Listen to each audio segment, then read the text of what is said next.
Hello, everybody. Hi. Hi, welcome along to the stream. Hello. It's good to see all of you in the chat. Hello, keeping up while you wait for it to start. Merle Squirrel says, hello, Luke. John Sharpin says, good evening, Mr. Westaway. Hey, folks. Hi. Okay, so, yeah, we've not done one of these before. This is going to be a behind-the-scenes music production tour. So, if you didn't know, and I suspect most of you in the chat will, I released a new song recently. It is a punk rock song about Animal Crossing, New Horizons, and my own mental health, and about the lockdown and other stuff, but primarily about Animal Crossing, New Horizons, and how beneficial that game has been for me in these difficult times. If you would like to listen to it, if you haven't listened to it yet, then, oh boy, you'd better just check the links in the description, because you can listen to it on Spotify or Apple Music or Google Play or Amazon or Deezer or Tidal or Pandora. Is that a thing? And a bunch of other places, all the main ones, basically. Yeah, so there we go. Right, so, a bit of background. I will be talking you through today how I put the song together in Logic Pro 10 and Adobe Audition. There we go, whoosh, look at that elegant swiping. We'll be listening to it. Let me know how the audio levels are. I've done some tests. I hope they're roughly calibrated. So it should sound all right, but if anything sounds like way too loud or way too quiet, then yeah, just yell, and we'll just, and also, like, I'll go through the instruments. We'll start with Logic because that's where I started. But if anyone has any particular questions about the song, pop them in the chat, and I will do my best to answer them. And yeah, we'll listen to some music, and we'll just have a nice time. Pineapple Berry says, the audio's perfect. Ah, yes, but I haven't started playing any of the song yet. So, there we go. All right. And Shy Violet says, looks very complicated. I'm prepared to understand absolutely nothing. Don't worry about it. We're going to break it down. It's really not that complicated. All this stuff I've more or less taught myself, or been taught by YouTube tutorials. And it's been a real grind. If I listen back to the older songs that I put out, like the album Short Songs with Long Titles, there's a lot of things when I listen to those songs, I go like, oh, I dearly wish I could go back in time and change this and that. I know I could make it sound a whole lot better, but that's the that's how these things go. Alex de Guzman says, when is the next Spooky Stories? Thursday night. Get that in your calendar. Yeah, it's going to be Thursday evening for that. Yeah, okay, so it's been like minutes and minutes and we haven't heard anything. So I'm going to pop my headphones on. And I thought we would start with the drums, because the drums are one of the biggest challenges I had with this song, because during lockdown, I don't have room or space or soundproofing to have a drum kit in my home. I do all of my drum recording in rehearsal spaces using other people's drum kits. But I can't use those rehearsal spaces at the moment. So what I did was I got the drum kit that I do have in storage out, and I took out one drum at a time, and I hit each drum and recorded it. Some of the drums I recorded once heavy hitting and once lightly. And then I edited all of those individual hits down and sequenced them together. And so that's where we're going to start with the kit. So let's just, if I've soloed the drums, we can just hear some of those drums now. There we go. So there's the drum track going.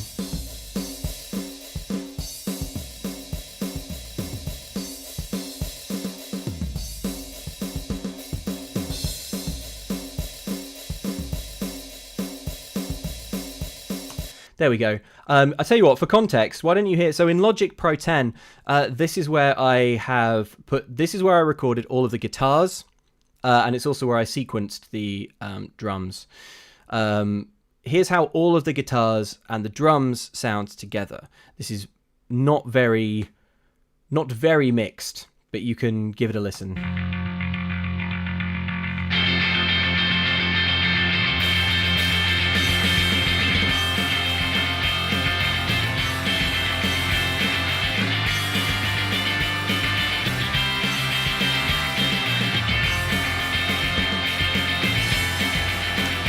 Cool, so there you go. So we'll be going through all the instruments, but we'll kick off with the drums. Kick off with the... You get it? It's pretty great. Okay, so yeah, so let's start with the drums. So this is how... this is what the sequencer looks like. This is actually added to Logic Pro 10 really recently. The way that these work, these sequences, is if I zoom in just a little, try and get like a bit of a closer look at just one section.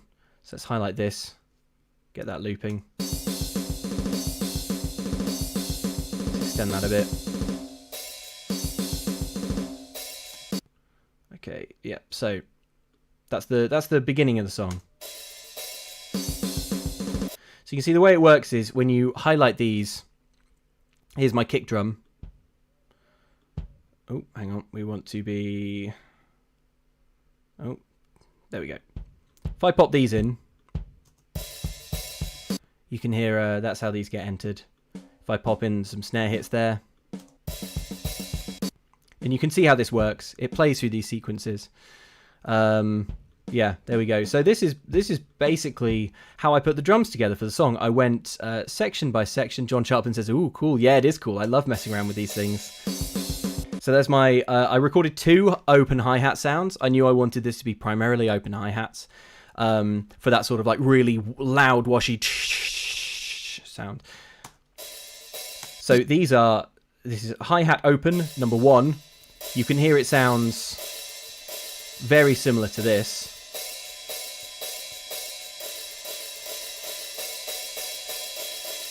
But there's just enough of a difference that it means it doesn't sound too robotic when you move back and forth between them. If I skim along a bit to where we've got like more of a drum beat, so like for example in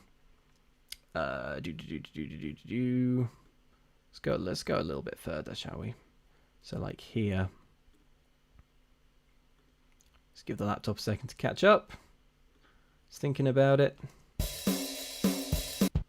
Yeah. There we go. So let's just listen to that bit through. You can see what I'm mostly doing is switching between these hi-hats. In fact, let's just let's narrow that down even further, just to there, just to look at this beginning bit.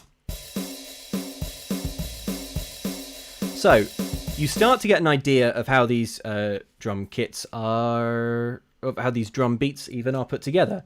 So what I did was I recorded all the guitars first to a metronome so that I knew the beats per minute I needed. And then if I enable one of the guitars as well, not that one, there's nothing there, this one.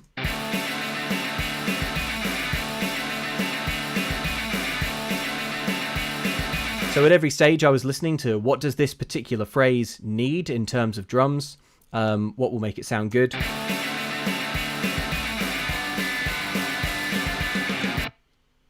I knew that this was going into this different phrase where a bunch of like tom-toms were going to come in because it's like working its way up to the chorus.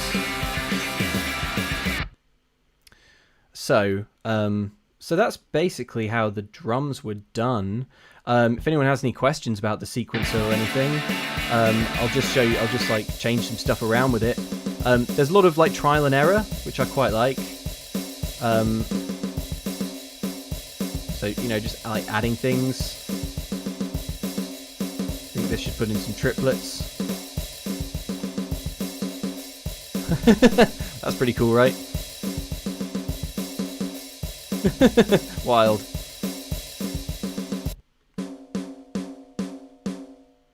So there you go. But a general beat will just go from the kick drum to the snare drum to kick drum to the snare drum with just a few little variations. And that's how you make the beat. Down here I've got all my tom hits. So if we wanted to do like a sort of crazy sounding fill, we could do something like this. I don't have anything this nuts in the actual song.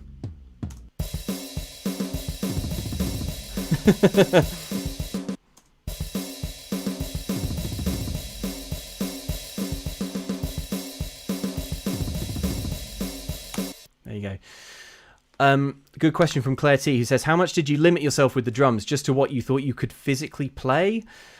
Yes, I did limit myself to just what I thought I could physically play. Obviously with this, as you can see, every single one of these like little grids here is a potential drum hit. So for example, like every time the kick drum is happening, we could like also have like some toms in the mix, or we could have like, say we wanted like this we could have like the low toms here, but here if we got a low tom and a ride cymbal and an open hi-hat, that requires 3 arms. So I didn't do anything like that. I tried to basically go through the whole thing and just keep it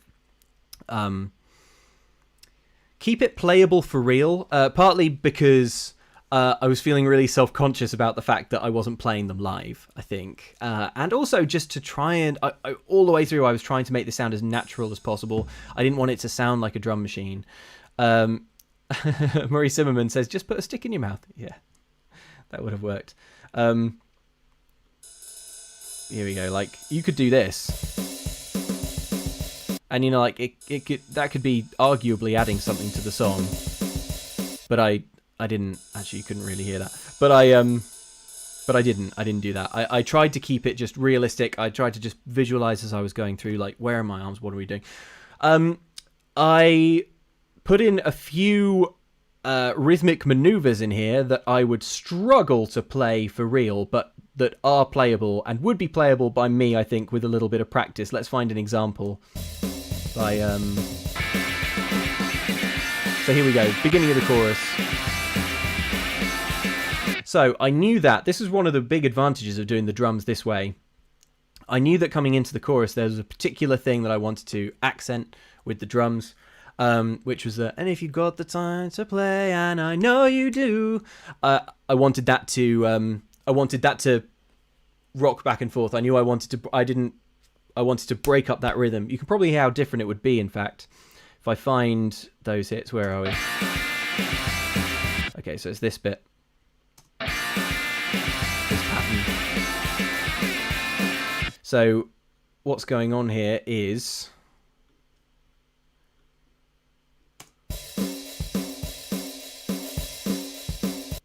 catch up computer. Oops, sorry. There we go. Just to isolate it.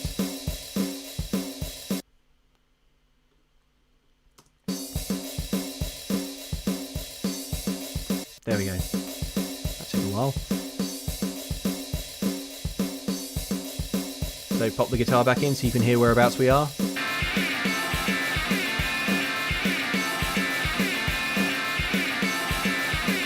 And I know you do the media promise. So if I clear these out and just put in a much more normal beat, so let's just put in something much more standard. Let's just go rock back and forth between the kick and the snare. Oops, sorry, I've done these the wrong way around.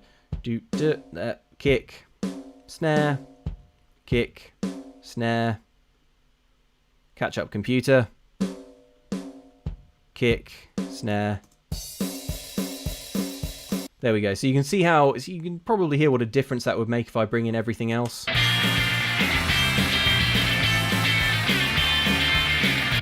If you're sort of familiar with the song, if you've listened to it through a few times. Let's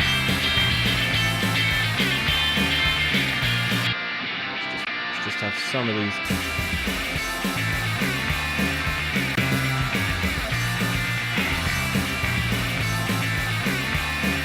It's too basic, basically. I wanted basically the extent to which I thought these drums through was not huge, but there were certain points in the song where I knew I wanted to break from the.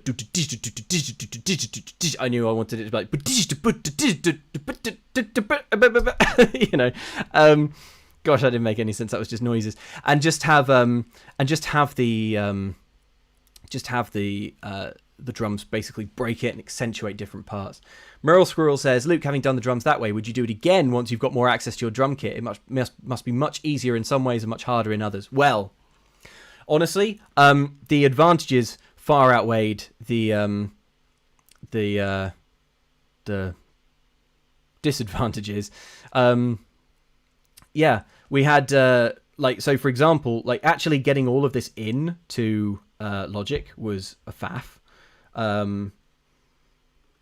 If I click here, you can see like these are all of my like particular hits imported. There's a soft floor tom sound. So like getting to this stage where I had all of these was a faff. But now that it's done, boy, I mean, I kind of liked having the splash. I don't think that's ever used in the song. Maybe at one point. I think I won't go back and re-record it or anything like that because it's part of the song. It's part of the story of the song that I had to do the drums this way. If I was doing a next song, that would be far more tempting because I really would be tempted to do the drums this way. I think they sound brilliant. I think they sound really, really real. I'm so happy with how it came out. I don't think you would know to listen to the song that they weren't played organically, except possibly some of the hits are a little it never ever drifts out of time. It's flawless. So it's basically like a really good drummer. The other thing that was important though, in doing this, if I isolate another little stretch of the music, because there was one more important step, and that was trying to make, as far as possible, these things sound natural. Now, by default, when you program all this stuff in, it does sound a bit roboty, and the way I got around that was there's you can toggle the velocity of each individual hit. So that means how loud each individual hit is. So, for example, and you can see it from these little green lines here indicate that. So if I turn this hi-hat up, that's really loud. I can turn it down soft. Really quiet. So basically, I went through the whole song, and every hit, I just clicked roughly where I knew what I wanted it to be, and it was, by a factor of about 10 up or down, it was about right. And the cumulative effect of that, when you've done it for all these hits, is that you come away with something. If I like to do just the hi-hats, there's just a little variation in the whole song that just makes it sound much less robotic. The hardest thing to make sound natural were snare rolls. So I think there's one here. Yeah, okay. So there, I think that sounds... You can see here where I've got my cursor. Here are those drum hits. And you can see what I tried to do to try and make those sound a bit more human. Is basically just like mess with the velocity so that they are like all a little bit of... so that it's a little bit all over the place.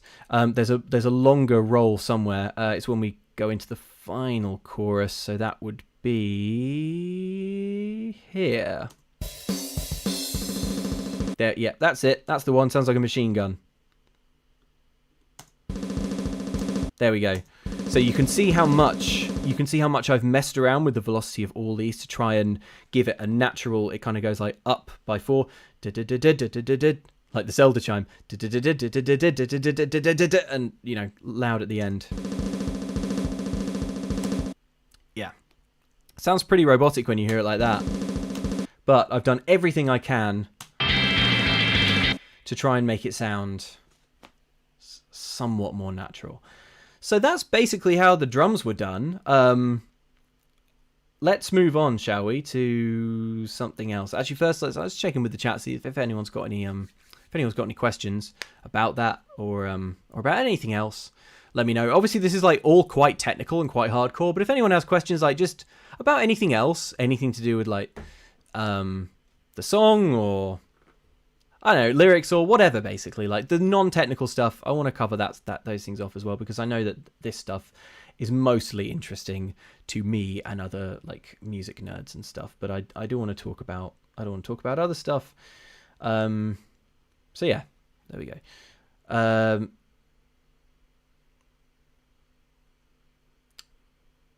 Yes, but broadly speaking, we will move on to the bass, I think.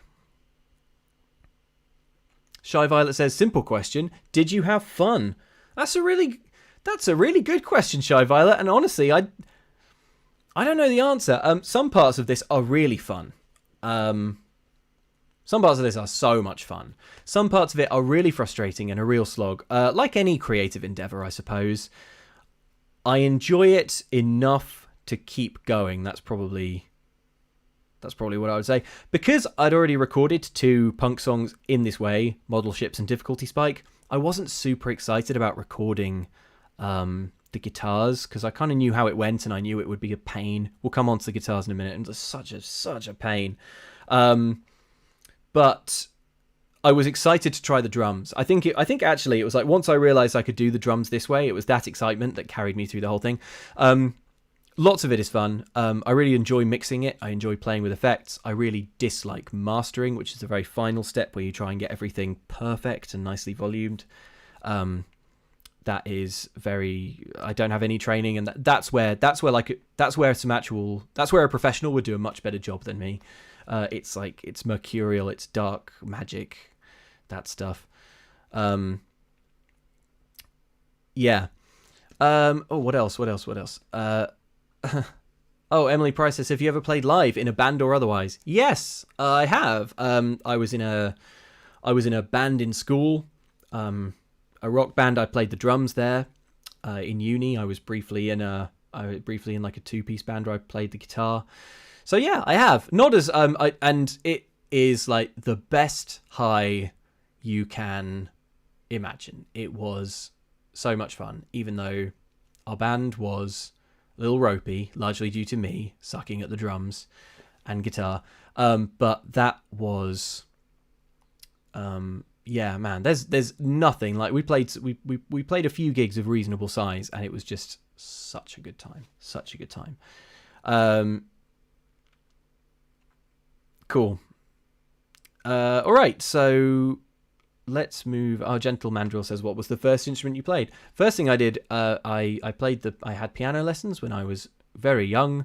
It didn't really take. I didn't really like it. I did it for a few years and learned nothing. Or so I thought. I really didn't learn to play very well. I progressed very slowly, well beyond the kind of curve of like expected learning, because like I was doing grades and stuff, and I was very slow and I wasn't doing very well in them. Then I learned to play the drums, and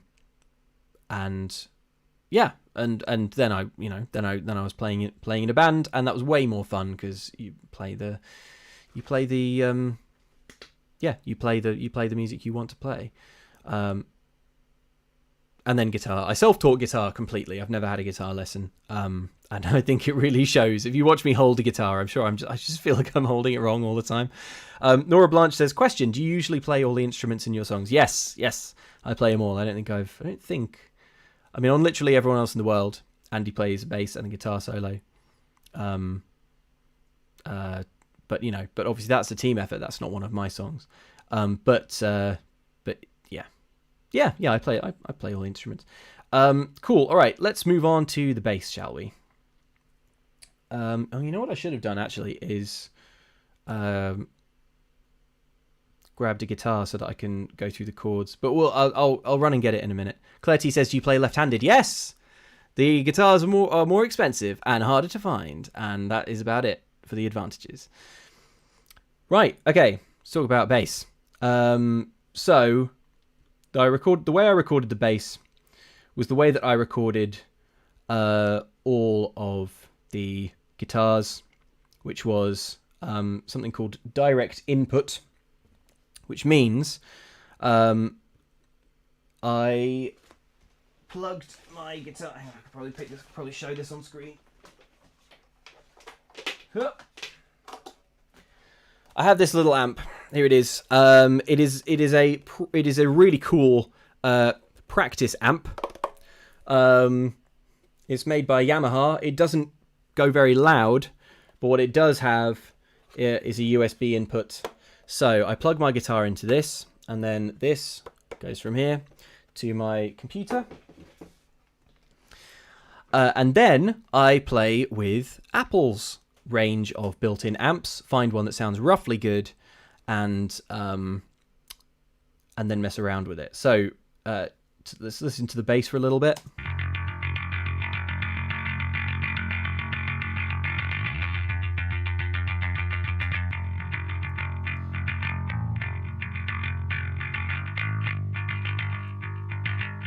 Sounds pretty meaty, right?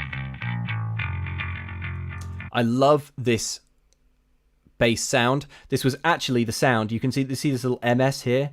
That means that stands for model ships. This was the bass that I came up with. This was the bass amp that I tinkered with for model ships, and I liked it so much that I used it again. I would use it again. I never want the bass to not sound like this.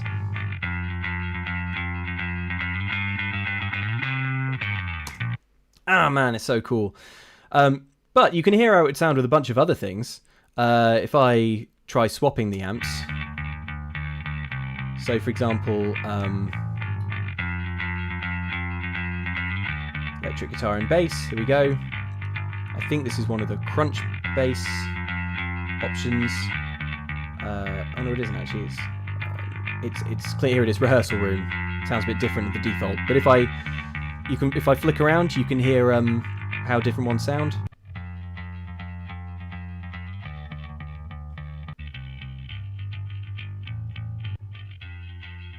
Chorusaurus. Lots of them are just pun names. I feel like a lot of these amps only exist for the pun name.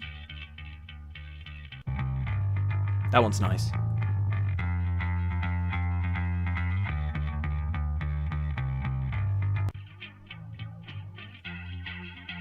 What is going on with that? The thing is, Logic Pro 10 is incredible value, I think. I can't remember how much it costs, but it's I think it's under £200, and it comes with loads and loads of these amps that are very, very expensive often if you buy them like as plugins for other software.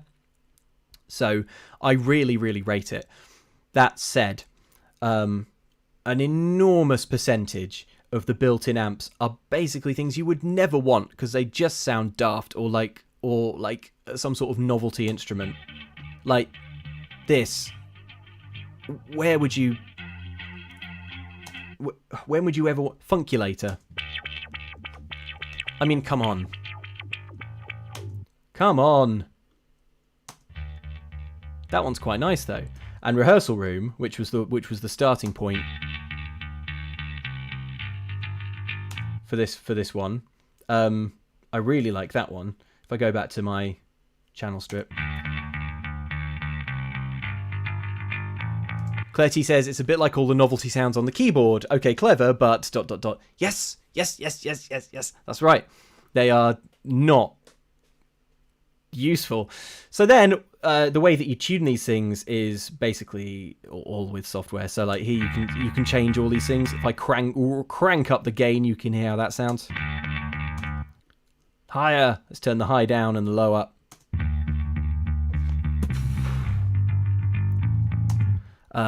Yeah, you've got compressors on here. You can choose what you want between the amp and the DI. The EQ is pretty useful. I could pull up the high end a lot. That's kind of like mid, somewhere in the mid. Like you can hear a lot of pick noise in this. It's the kind of like scratchy sound. We can try and isolate that if we wanted to lean into that. There it is. That sounds pretty cool.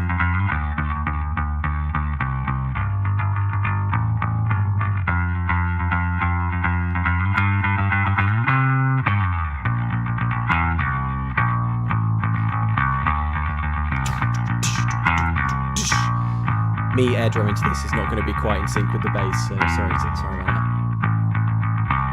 Quite like this one actually. It's too much. It's overcooked, but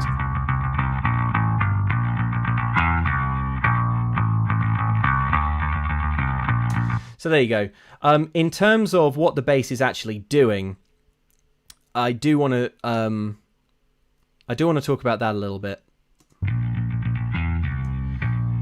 So, actually, you know what? We'll come back to that. We'll come back to that once we're in Audition. Let's not rush. So that is basically how the bass was done. I recorded the bass and wrote the bass after I'd recorded all the guitar parts. So I recorded all of these. Let's toggle them all on. So where are we? In fact, if I just mute this, you can hear.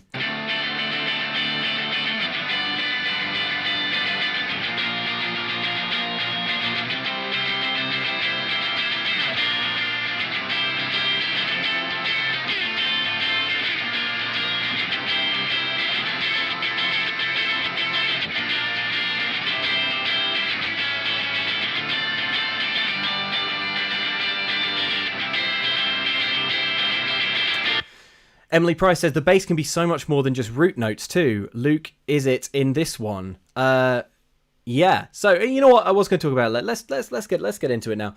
So I love a bass line that just wanders.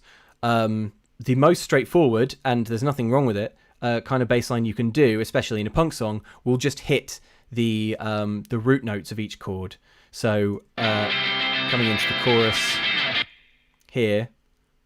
That is, well, that would be, what would that be? B flat, C, F, D, and that's and if you were playing that on the guitar, that would sound pretty good. It would be like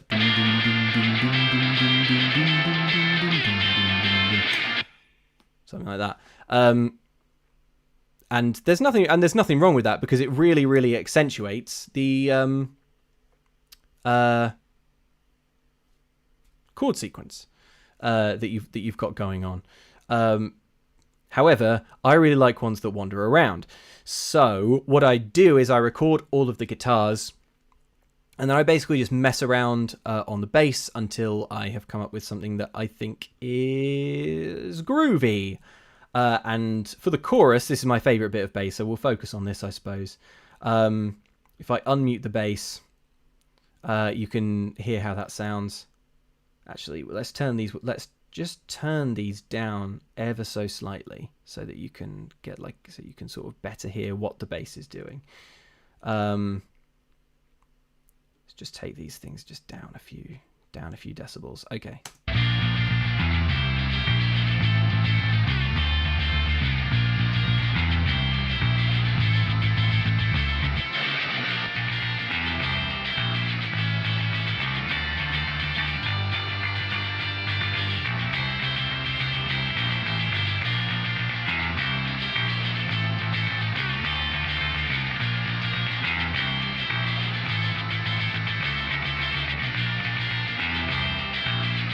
I couldn't tell you what those notes are, honestly. If I had the bass, I could figure it out, but I very much memorize these. You know what? I'm sorry about this. I know this is gonna be a little bit anyway. Here's Wonderwall, but I'm gonna have to go get a guitar. All right, bear with me a sec. This stuff is just too hard to illustrate without it. All right, if you see a ghost while I'm gone, let me know because then I'll know I'm haunted. Be right back.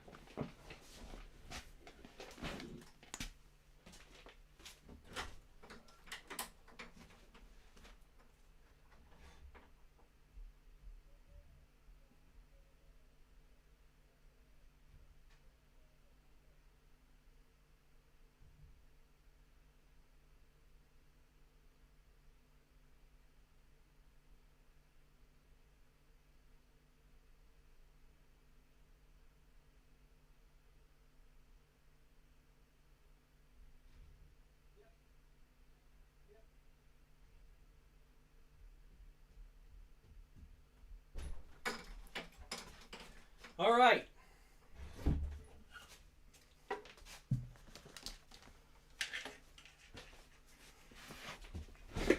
Woo.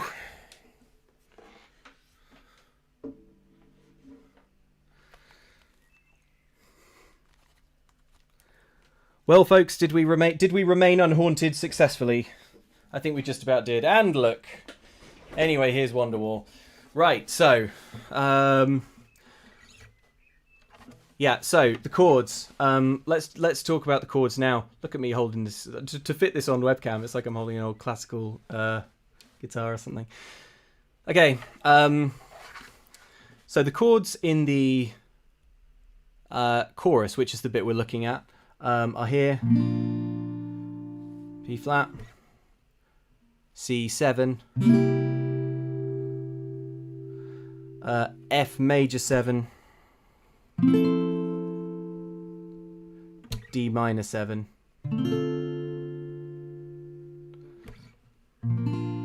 that through again, but this time we stick on the F major 7.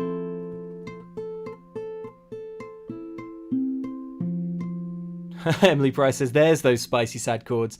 Yeah. Yeah. Then same as before for the first 2 times, but then what's this? We go A7,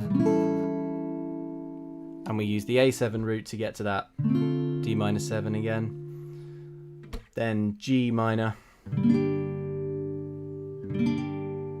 C7, and that's just how I like it. The song is in F. There we go. If I had to play, it would be a solid C plus. Chasing shadows around the coast and... You know what? There are only 2 chord sequences in the song. It's pretty straightforward. So let's do the other one now. This is because I don't want to tab anything out and aren't good at it. So here we go. I'll just refer people to this if they want to know how it's played. Yeah. So yes. Okay. So the verse goes F major 7, G. This is now. What these chords are exactly is slightly up for debate. I intend it to be a G9 chord and then a C9 chord. What is not up for debate is that this is how I played it on the guitar. So it's pretty straightforward actually. If you can do a bar chord on G, it's just 1 note. And then just move that one down for the C. So, you know, I love guitar things that sound nice but are easy.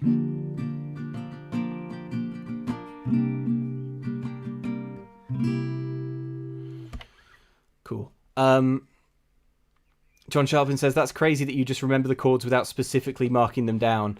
Well, like, you know, I play them through loads and loads and loads and loads, and I think about it loads and loads and loads and loads. So, you know, it is kind of in there. At the end of the verse, there's a B flat. But I'd take it over feeling sad and stupid, and that's the B flat, C, whack a 7 in there.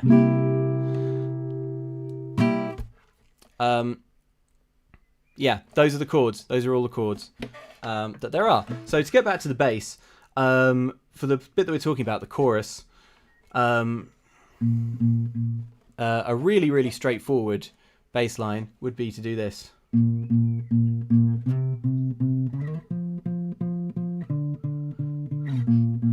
I got the timer set, I don't know if you've got all these fish and bugs yet. The door is locked, but out on the pier I can feel the wind, I can taste the air just a little bit. Isabel says there's no news today, and that's just how I like it. And that would be fine. And that would be absolutely fine. But I did try and go a bit spicier. So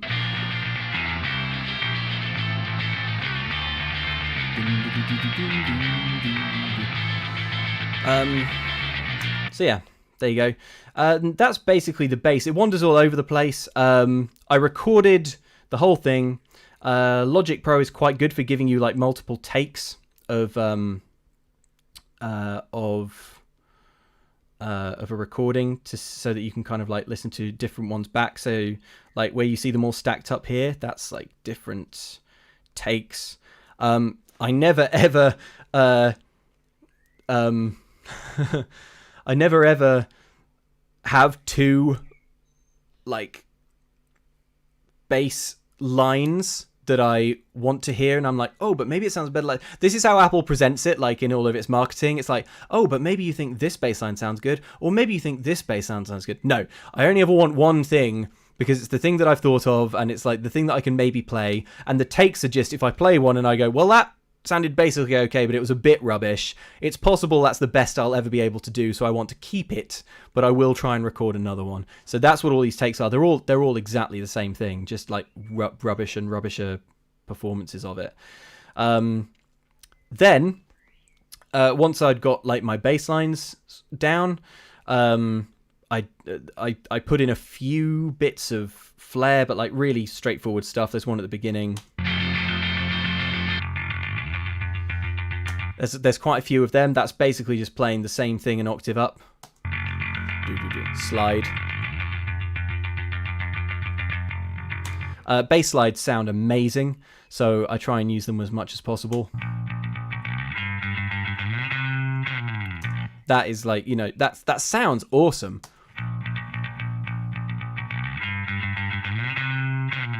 If I do say so myself, and I can say that because, I mean, look at how many different takes there are. Also, all of these little dotted lines are micro corrections in the timing that I've done. That's another thing that this software is pretty good for. If you're recording like synced up to a beat, then you can like cut and slice, drag these little bits in and out. Let's take an example. So here, for instance, where are we? We want to see our flexi time stuff. Okay, let's just highlight this. So there you go. In fact, let's choose this bit instead, because it's more obvious what's going on. Cool. So say I screwed up the timing on something here. Say this beat was coming in too late. I would perform a micro adjustment like this, basically. Now it's too soon because it was correct before. So there you go.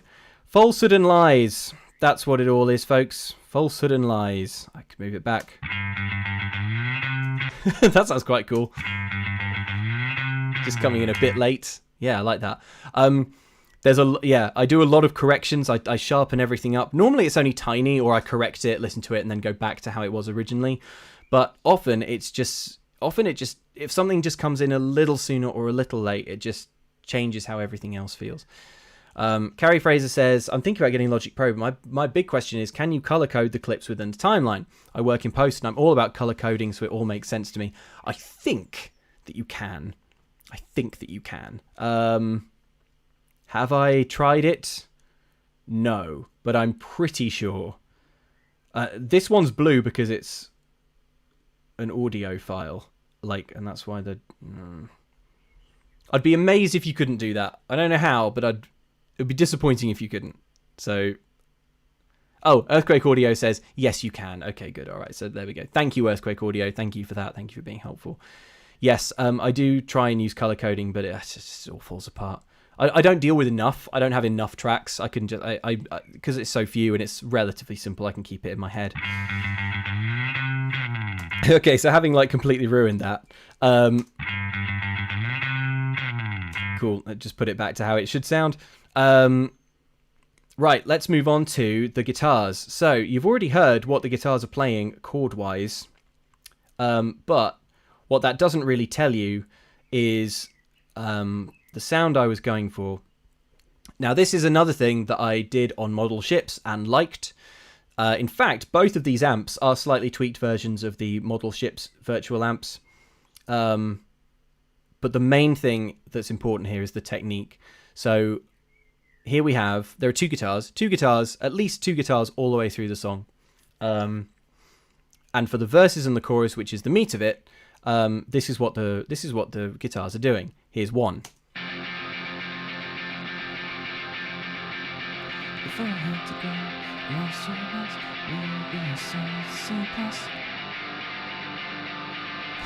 I'll folk in the chat saying that they can hear birds. Yeah, there'll be birds outside. Sorry about that. They're just singing along. If it gets really annoying, I'm going to scare it off.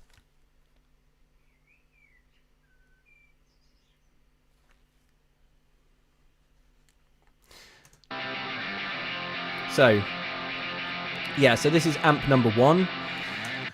What I wanted with this song, and this is also what I wanted with Model Ships, was I wanted 2 guitars. I wanted one to be really heavy and quite raw, and pretty extreme distortion-wise, and that's this one. And then I wanted a second guitar to be playing the same chords, but an octave apart, and for that one to sound quite a lot brighter and cleaner, and that's what this one is. If you listen to this one by itself, it sounds quite thin and weedy.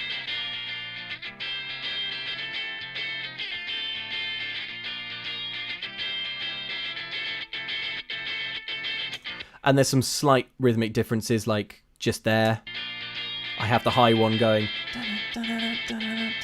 That's I don't have time today to feel like trash yet.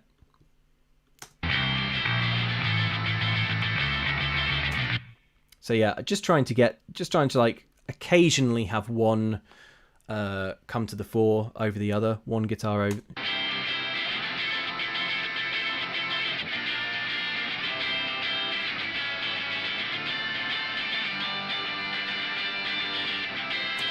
So yeah, so while the we've got one guitar, the heavier one is playing down here, so it's like this is where that heavy one is playing. I actually had them both meet on this chord, so both the heavy guitar and the high guitar play this one nice and high. Just sort, I don't know, it just there's something about it when you get to that chord when them both playing it. It sounded cool to me. There it is.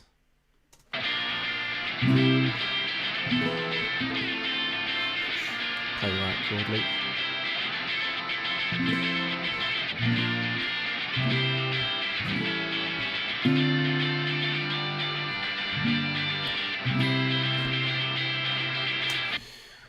So, but yeah, we've got that's what the low one is playing, and then the high one is so what we start here.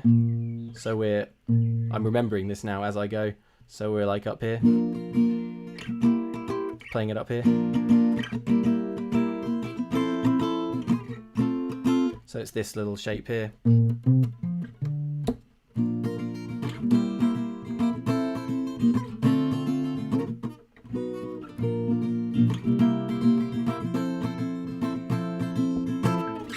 Yeah.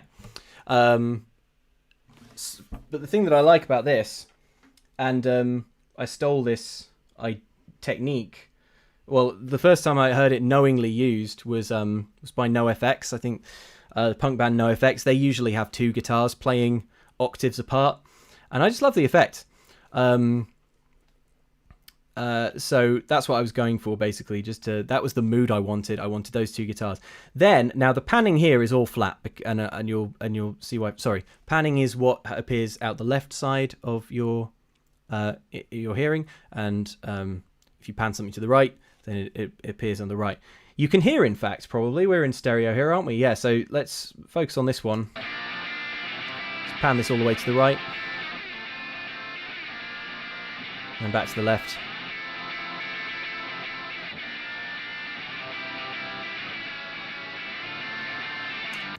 So, when it comes to panning, I try and imagine. John Sharpin says, "Whoa!" Cool. So, yeah, I try and I try and imagine the stage. So, imagine that I was cloned 4 times so that I could play everything on this.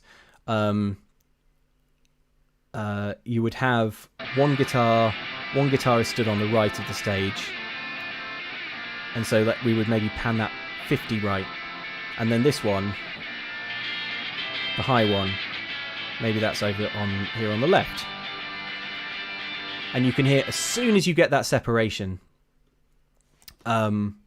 everything sounds better. We'll talk more about panning once we get into Audition.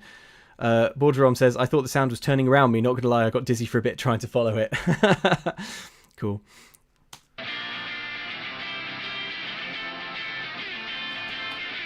So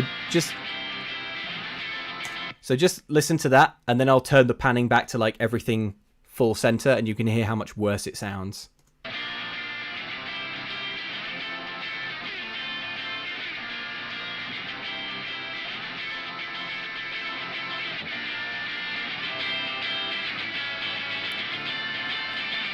Blech. Blech, gross.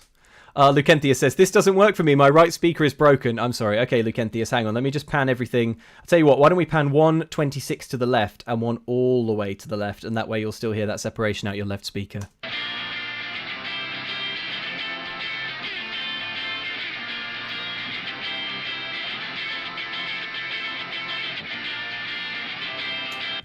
Okay, cool.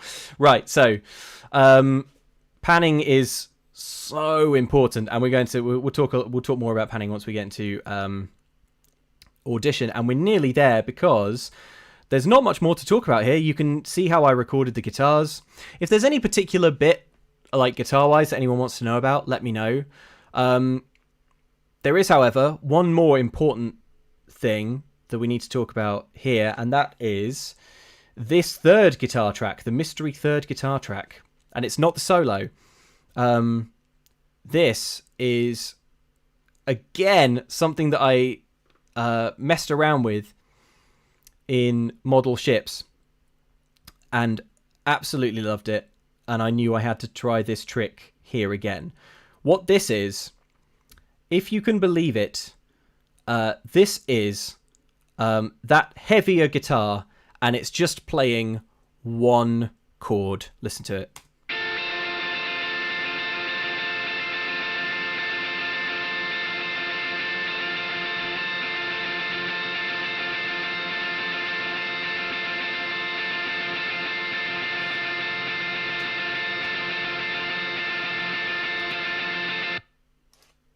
That's all we're doing. Hang on, just deleting some bots in the chat. Not some of them. Cool. So, there you go. John Sharpland says, like some kind of pedal tone. That's exactly it. Gareth the Great says, but why? I'll tell you for why. Because when you put it in with everything else, it just... Because it's in the... Because it's a pedal tone in the key of the song. So it'll be, yeah, it's just an F. It's just an F chord. It's just an F chord, just going and going and going. It sounds terrible by itself, but when you put it in with everything else, it just adds a little extra punch. So here, what I'll cue up is you'll hear the chorus through, and then you will see at this point here. Where this kicks in, and just hear what it does. Just hear the extra punch that it creates. Let's bring the bass in as well.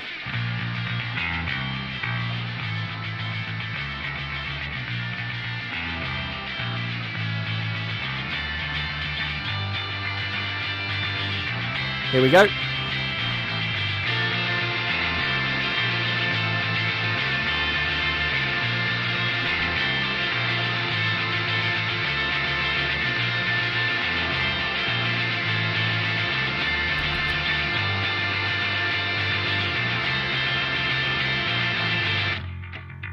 So, it just adds a bigness to the sound.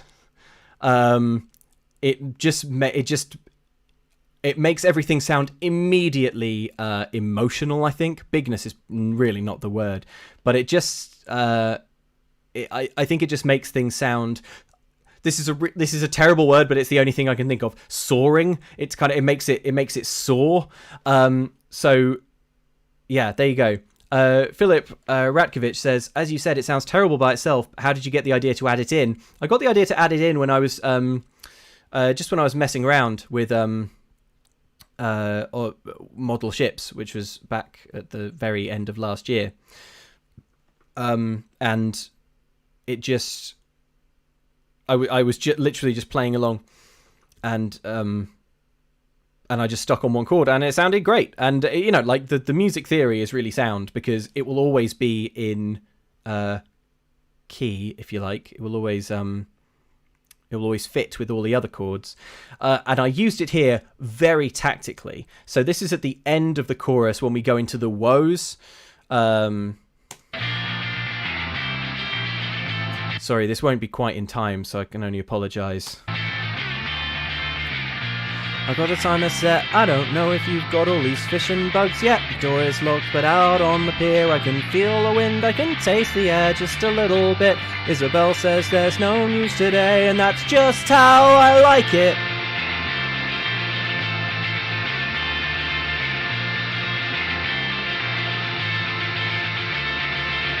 So, yeah, I basically tactically used it twice in the song, and it's at the point where Andrew Baker puts it very well. It's like a swell. It's a rising roundness off sound. Yes, that's exactly right. And the other place I used it was in the thank yous right at the end.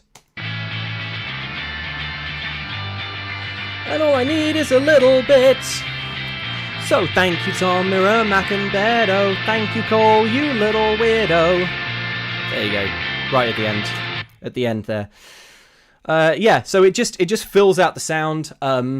And I think you would never really be conscious of it, but yeah, it makes all the difference. So I don't know if you're looking to give your own music that sort of wash. It's a wash of sound. That's what I like my guitar to be. I like it to be like a wash of noise, like a wave of distortion sort of breaking over you. I like it to feel very big and wide and flat and just whoosh. It's so hard to describe music, but that's how it feels to me. So that's it for the guitars, except for the solo, which we can take a little look at. That's down here, I think, looking at the waveform. There it is.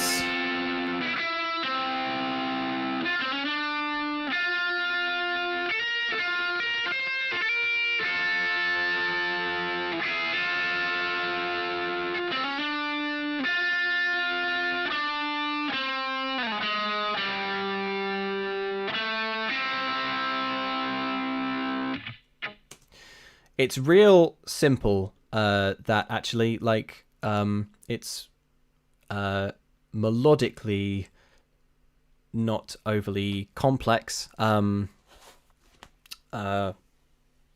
Yeah, I am a big fan of guitar solos that sound kind of chill, islandy, I guess.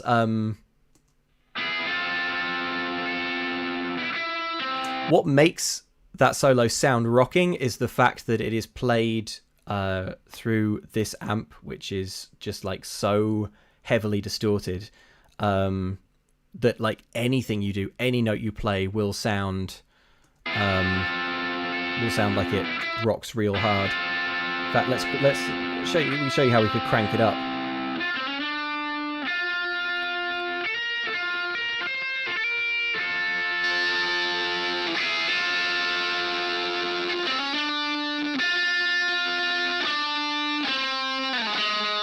That's intense. Put some tremolo on it.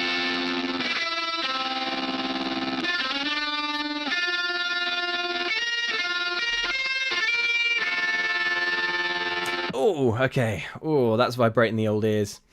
But yeah, we're so yeah.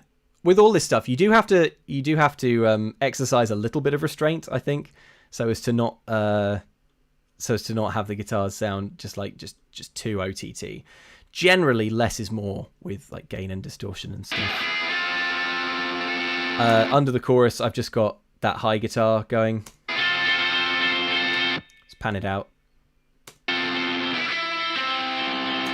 The guitar solo is panned dead center, and that is because you would almost always have your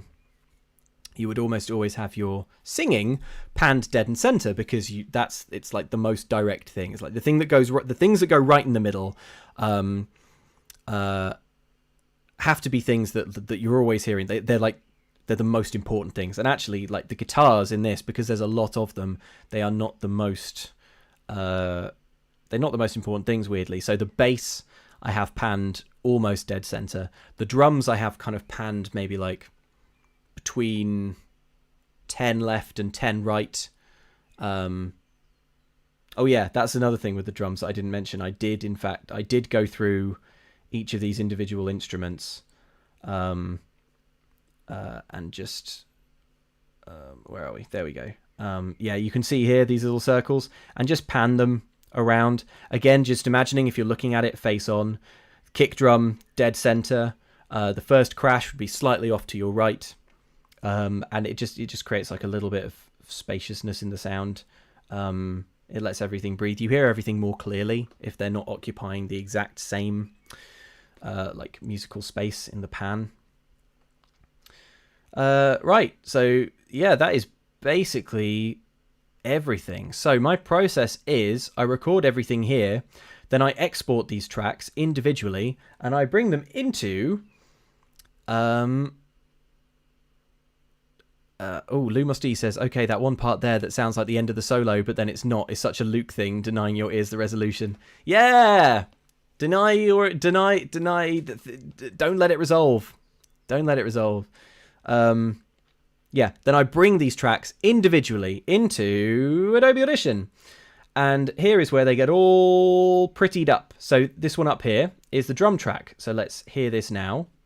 This is as it sounds. This is as it sounds on the record. So, just to talk you through the Audition workspace, here you have all your tracks. The grayed out ones are muted, and over here on the left in this box, these are the effects. So the only bits that we really need to think about are here. This is the panning.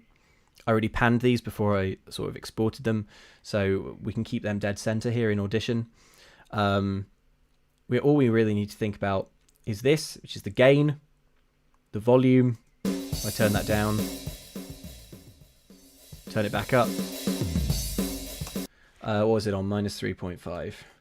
And the panning to the right, to the left.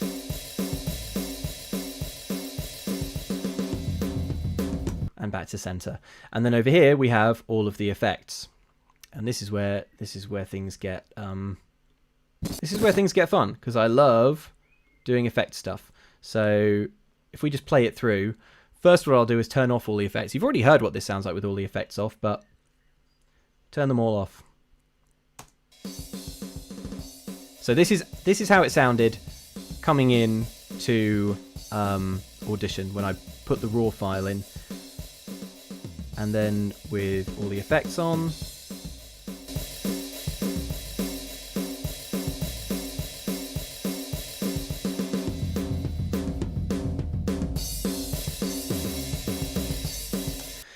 So, the main thing that counts here, there are a few effects that some are more important than others. Stereo expander is a really important one. This basically, I've actually put 2 on here to really blow it out, but we'll play around with just one. Let's turn these all off, in fact, as we listen. So what the stereo expander does is it, I guess it kind of does what it sounds like. It spreads the sound wider in the sort of sound stage. So like if you can hear, you've got your left ear and your right ear, but there's so many, it's not binary. There's not just left and right. There's so much space. There's so much virtual space that speakers and headphones are capable of producing. So you've got so much space to play with. But by default, when I bring them in, these drums are quite narrow. They're sort of occupying like a little... Imagine a cone. Imagine a stealth NPC's cone of vision. It's narrow, and that's where the drums are playing. And when you use the stereo expander, you spread them like this, like that. You sort of spread the sound open. Here's how that sounds. You might want to pop your headphones on for this one because it is one of the more subtle effects. But I'll turn that on now. Here we go.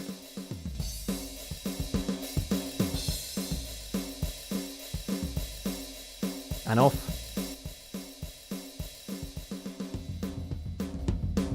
You can make it narrower. You can make it really wide. I normally try and sort of play somewhere between the 150 and 200 mark. God knows if that's what I should be doing. I don't even know. But there you go. Yeah, and then the other effects we've got here, and these are ones that will be applied to that like do get applied to everything. Parametric equalizer. This is doing the EQ. I tell you what, let's not do this with the drums because it's going to be. No, actually, let's do it with the drums. If folks can stand to hear the drums, like rattling on for a little bit more. So, this represents all of the sound that you hear. This is where all of the high noise is. This is where all of the low noise is. And you can pull up or down different bits of those, different bits of the spectrum, basically. So let's see what happens if I really pull up the low end or up the bass. Here we go.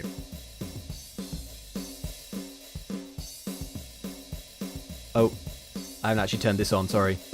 Here we go.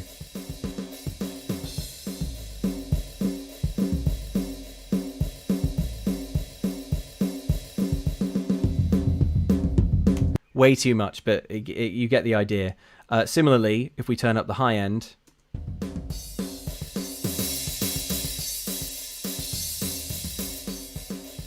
we're similarly going to end up focusing on the high stuff. So the battle is to basically, when you're using this equalizer, to pull out the sounds and the frequencies that you want, and to pull down the ones that you don't want. Now I've watched plenty of tutorials on this, and the technique that I like for this is to pull one of these up, all the way up, and move it around until you hear a sound that you like or that you hate, and then nudge it down again. So, for example, let's say that I wanted the snare drum to really come through clearly, and that I wanted it to be quite high. So, in actual fact, this little spike here, this number 2, I'm pretty sure this is the snare drum.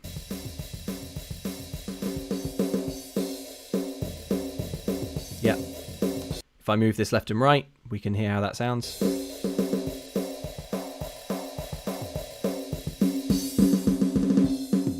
So if I pull it up here, that bass is going to sound really chunky and really deep. If I move it over here, it's going to sound quite high and ringing. There we go. And then I would bring that down so that it's more subtle. So there you go. So now the snare drum is higher. Cymbals. If I wanted this to sound really, really cymbally,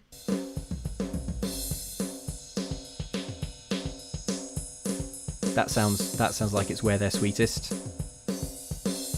So just keep that up. And that's basically how the equalizer works. And we do that for all the instruments. So let's mute the drums and go to one of the guitars. Let's talk about the heavy guitar. So here now we've applied this pan. It's panned right 45.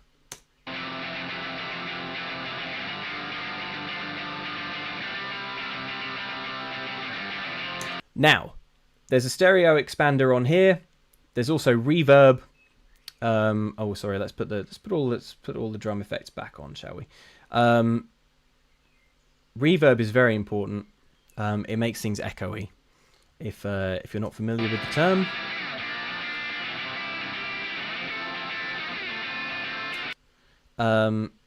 But the guitars probably aren't the best place to talk about reverb. We'll get onto reverb when we talk about the vocals.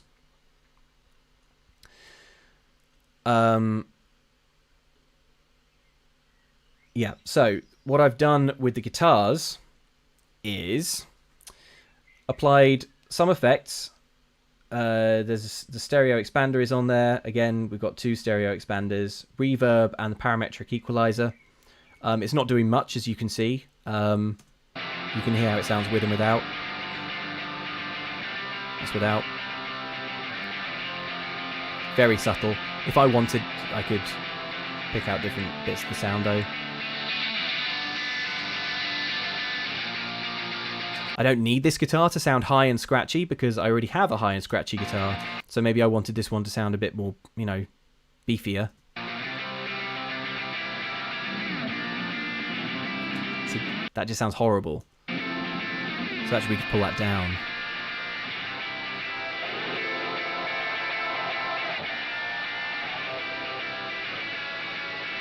There's a lot of trial and error with this, moving things around, trying to sort of get them to the right place. I mustn't save this, by the way. When I when I quit out of this, I must quit without saving. Now, something I did to the guitars was to duplicate the track. So here is that guitar. It's panned 45 degrees to the right, which is, almost halfway to the right. I then added another track here. This is exactly duplicated, but the gain is set to -20, so it's very quiet, and this one is panned to 100 to the right. If I put them together,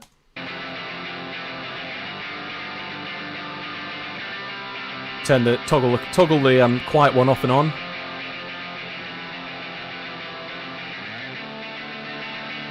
It's subtle. You probably wouldn't detect that if you're not wearing headphones, but there you go. And the reason I did that was just to fill the sound out. And sure enough, I did it with the high guitar as well. Here is the high guitar. It's panned 45 to the left. And I doubled it up.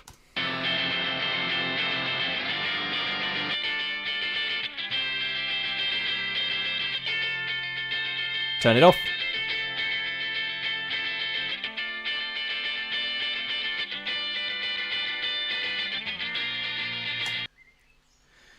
Cool. Oh, Charles Snow, thank you for the super chat. Says thank you. Oh, Charles Snow, you're so welcome. Thank you. Back at you, buddy. That's very kind. Thank you. Okay, so this is probably the right point to talk about buses. So I could apply individual effects to all of these tracks, and that would be fine. However, something that becomes increasingly important as you add instruments to a song like this is to gel some of them together, to gel the sound so it doesn't sound like a bunch of different tracks. So it sounds like things that you can hear everything individually, but it's all coming to you from one noisy musical source. And the way you do that is by using buses. So every single one of these tracks, the sound is being sent to the master track, which is down here. Here it is, the master. You can see there's nothing on it. It's the master track.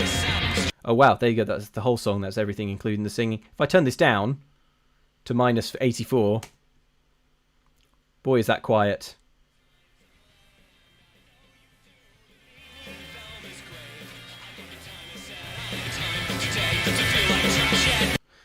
There you go. So we'll set that to 0. So everything is going to there. However, not all of these tracks have to go directly to the master track. They can go to a bus, and then the bus goes to a master track. So, for example, and this is what I've actually done, I send each guitar track to the guitar bus. And I send the chunky guitar that's in your right ear, and I send the high guitar that's in your right ear to the guitar bus, and that sort of pedal tone one that we talked about, the one that's just one single chord playing over and over again. I send that to the guitar bus as well. I send all the guitars to the guitar bus. I send the solo to the guitar bus. Oh no, wait, that isn't the solo actually. That is what's this one? Where's the solo? Where are you, boy? Oh yeah, the solo. Yeah, I send the solo to the guitars bus. All the guitars go to the guitars bus. And what that means is if I mute all these individual, if I stop soloing these, let's go find the guitar bus, shall we? It'll be one of these and it'll be color coded yellow. There's a lot of more color coding in Adobe Audition. Here it is, the guitars bus. If I solo this, you can hear all the guitars at once.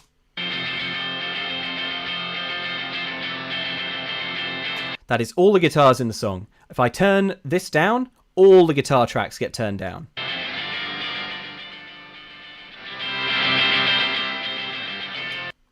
You see? So, what I like to do is to apply very light effects, things like the parametric equalizer, things like a little bit of stereo expansion to the individual tracks, but then to get really effects heavy on the bus track. And that's where the compressor comes in. Compressors are really, really important in making everything sound kick-ass. This one's quite subtle. Let's see how heavy it sounds. Sounds pretty heavy. We can mess around with it to make it sound meatier. John Sharplin says, is that the major advantage, allowing you to easily control the instruments without tweaking everyone individually? No. The main advantage is that effects you apply to this get applied to everything, and it gels all of the tracks that are going to the bus. It glues them together sonically. It makes them sound like they are one thing. For example, if I apply reverb to this, let's pop some studio reverb on there. Let's make that even more echoey.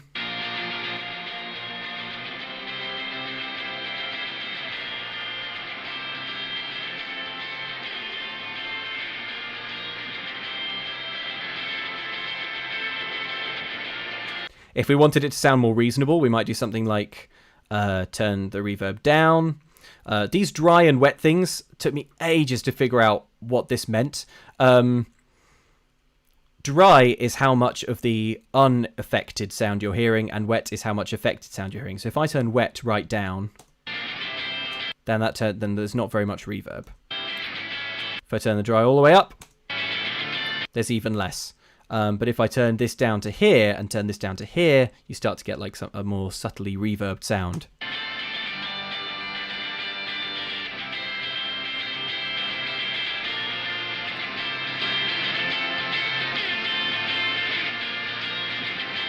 Now, I didn't apply reverb here to the guitar bus, and the reason I didn't do that was because there was already some reverb on the guitar amps in Logic Pro, so it wasn't that important.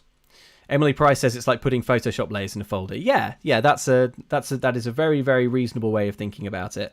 Where I did use reverb is, where are we? Where's the bit where it all goes quiet? Here we go. This track has a whole lot of reverb on it. Could have, here it is with none. Sounds worse.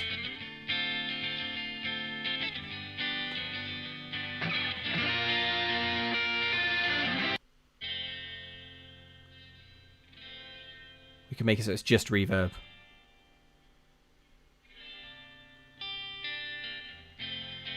But let's not, because it sounds bad.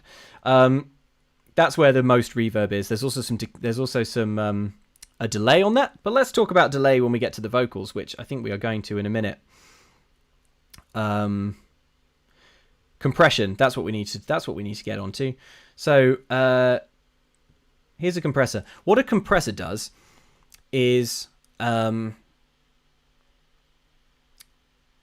you feed an audio track through a compressor, it will make the loud parts quieter and the quiet parts louder within parameters that you determine. That is a really, really clumsy way of describing it, but that's basically it. If you imagine an audio waveform that goes like this, then you squish it down like that.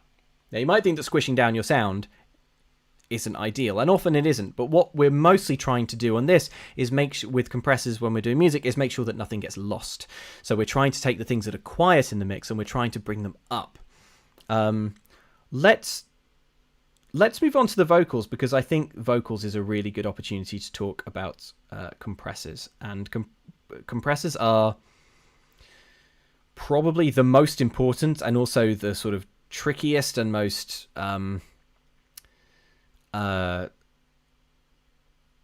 complicated and sort of dark wizardry-ish bit of the process. Right, so where's my vocal bus? I'm a bit self-conscious about this because you are now about to hear this song that with just the singing. These are all, by the way, muted takes. These are singing takes that didn't get used. My process when I record the singing is I go a couple of lines at a time, sing the line, go back, sing it again. I take the ones I like and I stack them up on top of each other like this, and then I listen back to just that little bit, and I mute and unmute these, and I listen to all of the different options. I rarely record things all in one long take. Although that's how I started doing it, but this way is so much easier and so much simpler. Okay, so yeah, here is the singing by itself. That's not by itself at all. What have we got? We've still got the guitar bus soloed. We didn't want that. Here we go. If I had to grade the last 3 months, for me it'd be a solid C+. Chasing shadows round the coast and dragonflies that are kind of gross. And this silence more chaotic than I planned, but it's a kind of chaos I can understand. I've got a basement I don't know what to do with, but I'll take it over feeling sad and stupid. So if you've got the time to play, and I know you do, then meet me at Velma's grave. I've got the time I said, I ain't time today to feel like trash yet. The door is locked, but out on the pier I can feel the wind, I can taste the air just a little bit. Isabel says there's no news today, and that's just how I like it. So, the way I... that's a good question, by the way, from John Sharplin. From Alex Samaris, who says, not that John Sharplin's questions haven't been great, but it was Alex Samaris who says, question for you about vocals. Are you now used to hearing your own voice, or does it still sound weird to you? No, I'm used to it. It sounded weird for a very long time, but I'm completely used to it now. Seeing yourself in profile, that's not something you ever get used to. Right. Okay, so the way that I did the vocals was, again, a technique that I've used before, which is to double the vocals. So these are all of my chosen takes. You can see, like, here's a few lines, here's a few lines, here's a few lines, here's a few lines. I take them all, I get the timing perfect on them, I wiggle them around, make sure that they're all in exactly the right spot. And then I copy this whole track onto a second track here so that both are playing at the same time. If I mute this one, you can hear this is the main vocal track. If I had to grade the last 3 months, for me it'd be a solid C+. Chasing shadows round the coast and dragonflies that are kind of gross. And this silence more chaotic than I planned, but it's a kind of chaos I can understand. I've got a basement I don't know what to do with. So let's talk about the compressor here. So the compressor that I've got on, it's a custom preset, although I'm sure I started with one of these preset drop downs. Possibly raise vocals, but more likely classical master because it's a bit more subtle, a bit more understated. Here is what the compressor does. If I had to grade the last 3 months, for me it'd be a solid C+. Let's turn off some of these other effects so that you can hear it better. Actually, let's turn off. Actually, no, let's not bother. So there are the main controls in the compressor. The main one is the threshold. So it's set to -5 at the moment. What this setting indicates here, it's quite small. I hope you can see that okay on the stream. This number here, this -5, that indicates how deep do we want the compressor to dig. Imagine that the compressor is like 2 big arms, and you're asking how deep into the track do you want it to reach and pull stuff up and make it louder. So if it's set to -5, the arms will go like down to -5 decibels, which is not very far down. If you look down here, you can see here's a sort of audio scale. -5 is like around here, not very deep. And you can compressor can pull up for up to -20. So yeah, so it's how deep do you want it to dig? How quiet does something have to be before it gets yanked up? So here's no compressor at all. Although this is hang on, I'm going to have to do a bit of fiddling because this is sending to the vocal bus. So I just need to pop down to the vocal bus, turn my compressor off there because I've got several stages of compression here. Right, so this should be now compression free. If I had to grade the last 3 months, yeah, it is. It'd be a solid C+. If I had, it sounds bad. Here's the compressor that's on this track applied. Grade the last 3 months, for me it'd be a solid C+. If I had to grade And off. the last 3 months, for me it'd be a solid C+. Notice how, if I had, because I'm singing it loudly. If I had to. Notice how there's such a drop off in volume there at the top. If I had to grade the last 3 months, for me it'd be a solid C+. Hear how the for me it'd be a solid C+ is so much quieter. If I had to grade the last 3 months, for me it'd be a solid C+. For me it'd be it gets really quiet. If I had to grade the last 3 months, for me it'd be a solid C+. Nora Blanche says this might be my favourite way someone has described a compressor. Thank you, that's extremely flattering. It is, yeah, they are very hard to explain, but once you get your head around them, it does start to feel a bit more natural. John Sharpin says, oh, okay, it adds depth by pulling up little different parts. It does. So here, this bit. If I had to grade the last 3 months, for me it'd be a solid. Hear how quiet for me it'd be a solid is. It'd be a solid. If we turn on the compressor, as long as that for me it'd be a solid is not. If it's like around the -5 mark, or if it's within if it's between -5 and 0, it's going to get pulled up. So let's turn that on. C+. If I had to grade the last 3 months, for me it'd be a solid C+. Hear how once you apply the compressor, everything sounds like it's happening more at one volume level. Everything is more even, and it sounds like a much punchier delivery, even though it wasn't. Even though actually I lost a lot of volume and ran out of breath. For me it'd be a solid C+. If I had to grade the last 3 months, for me it'd be a solid C+. Let's make that more extreme. So what if we tell the compressor to dig down to -15? If I had to grade the last 3 months, for me it'd be a solid C+. If I had to grade the last 3 months, for me it'd be a solid C+. Now everything is basically the same volume. There's very little variation. So it's all brought up. It's all the quiet stuff is brought up. And this loud bit at the beginning where I if I had to grade, when I performed that, it was real loud, real louder than the rest of the line. But yeah. Nora Blanche says, oh, this is a good explanation. Basically, it takes the highest sound and the lowest sound and shortens the distance between them, gives it a good squish. Perfect explanation. Here I am for 10 minutes trying to explain it, and that is. Grade the last 3 months, for me it'd be a solid C+. So that's basically what the compressor is doing. The reason I only have it set to -5 is because once it gets to the vocal bus, where is it? Here we go. I've got another one, so we can toggle that one on. If I had to grade the last 3 months, for me it'd be a solid C+. If I had to grade the last 3 months, you can see how if you look down here, for me it'd be a solid C+. You know the compressor is doing its job if there's not much variation in where those levels are bubbling around. If I had to grade the last 3 months, for me it'd be a solid C+.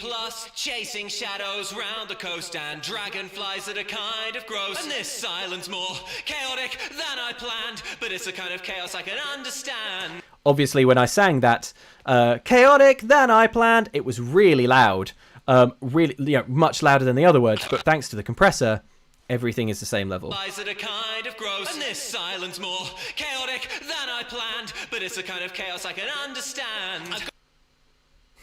Capri Lord says this repeated playing has made me appreciate the way Luke says "solid" in the song. Okay, well that's good. It'd be a solid C. solid. Right. So that's compressors. They are so important, but not that fun and cool and sexy. So let's talk about some funner, cooler, sexier effects. Let's talk about the delay. Let's use this because we've been listening to it a lot. If I had to grade the last 3 months, for me it'd be a solid C+. The delay is what's creating that faint echo. So let's dig into that. I'll turn it off. If I had to grade the last 3 months, for me it'd be a solid C+. Here it is with. If I had to grade the last 3 months, for me it'd be a solid C+. It's a real classic rock and roll sound, that delay, because what it's evoking is, you know, like those old like 50s microphones, you know, like where the one you'd be holding like this, you know, like kind of Elvis-y sort of thing. Oh, Alex Samara says, stupid question from someone who's never produced audio. Do compressors work live? I mean, I can't imagine why they wouldn't, but yes, yeah, they do. Or at least I believe so. It's, I mean, I've never done any live production, but I'm pretty sure that that's a part of it, trying to get a live performance to sound good. Bergeron says, I love the rhyme 3 months /C+. Speaking of the lyrics, here's a question. Are you going to focus on how you wrote them in that stream or another one? Besides loving that stream. Thank you very much, Bergeron. I could definitely talk about how I wrote the lyrics, but I don't know. I don't know how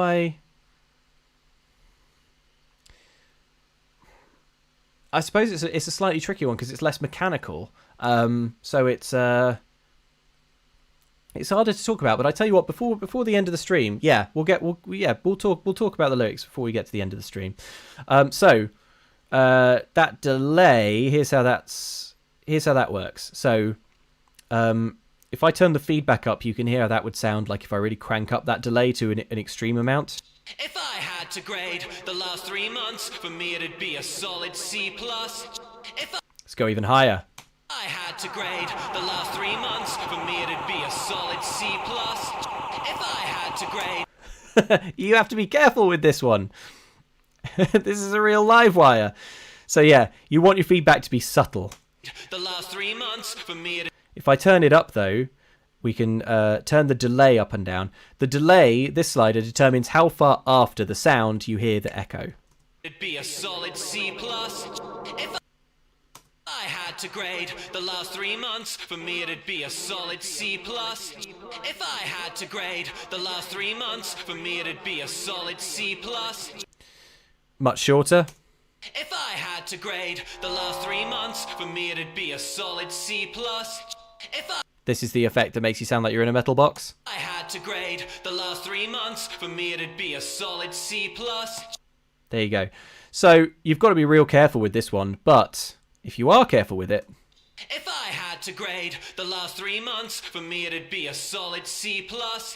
If I had to grade the last 3 months, for me it'd be a solid C+. If I had to grade the last 3 months, for me it'd be a solid C+. If I had to grade the last 3 months, for me it'd be a solid C+. If I had to grade the last 3 months, for me it'd be a solid C+. If I had to grade the last 3 months... That more or less got it back to where it was to begin with. Yeah, then you can create something that is just quite subtle, doesn't really get consciously heard, but sounds really nice. For me it'd be a solid C+. There you go. Right, now the other thing I did to the vocals was, I mentioned I doubled it onto another track. This double track is a lot quieter. Let's solo it, and it has some wicked distortion on it. If I had to grade the last 3 months, you can see that here. for me it'd be a solid C+.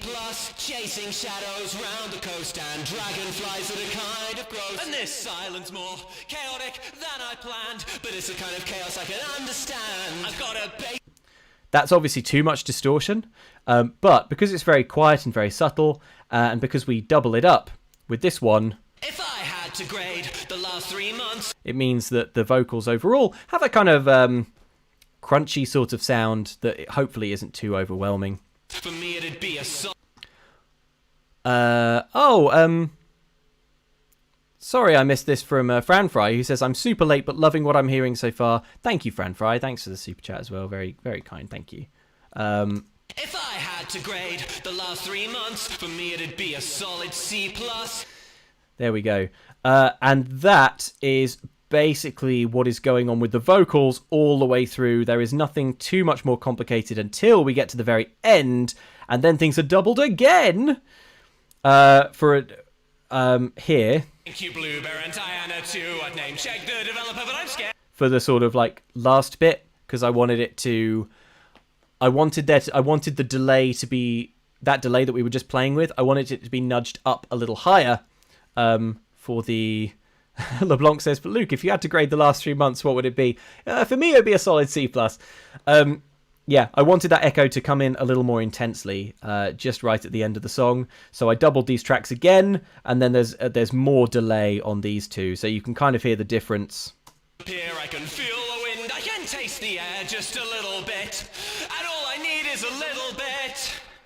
So thank you, Tom, Mirror, Mac and Beto. Thank you, Cole, you little weirdo. Thank you, Andy and Katie. Thank you, Dan and Emma and Ams and Ali. Thank you, Blueberry and Diana too. I'd name check the developer, but I'm scared dead too. Incidentally, I'd name check the developer was the hardest part of this to sing. Like, it's such a tongue twister to sing at that pace. I'd name check the developer, but I'm scared dead too. I did not land that on every take. Yeah. So, yeah, I like that, though, at the end. I feel like it's almost getting out of control. The delay is almost too much, which is why, at certain points, I did turn it down. Thank you, Blueberry, Diana. Here, where these little buckets are, this is the volume coming down on the delay. I'd name check the developer, but That's because when I, there on name check the developer, when I had the delay up, you really lost the word because the delay and like so many syllables, it just didn't compute. Listen to this. Diana too. I'd name check the developer, but I'm scared that. Hang on, let me get rid of this one as well. I'd name check the developer, but I'm scared dead too. It just becomes a lot harder to hear what I'm actually saying. So yeah, I ducked it out at a few points. Yeah, and that is basically it for the vocals. We can talk about the woes, because the woes were the hardest part of this by far. They were an absolute nightmare. I tried so many different things, and in the end what I landed on was this. Hang on, let's just find them in the song. Let's hear everything.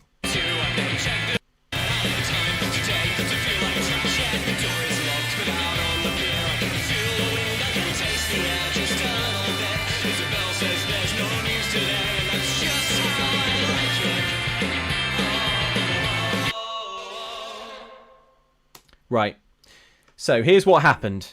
It looks like we've just got these two audio tracks for the woes, but oh my goodness no. We also have this one, this one, this one, this one, this one, and this one. And they are all pulling their weight.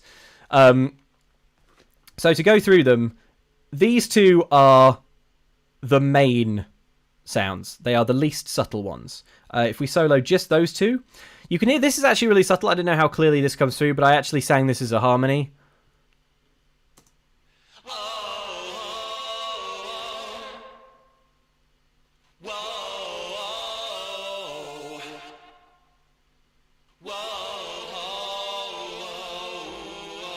Whoa. So yeah, so I've got the higher harmony part on that like fuzzed out vocal track.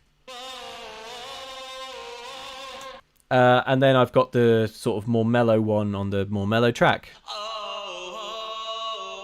That one definitely comes through stronger.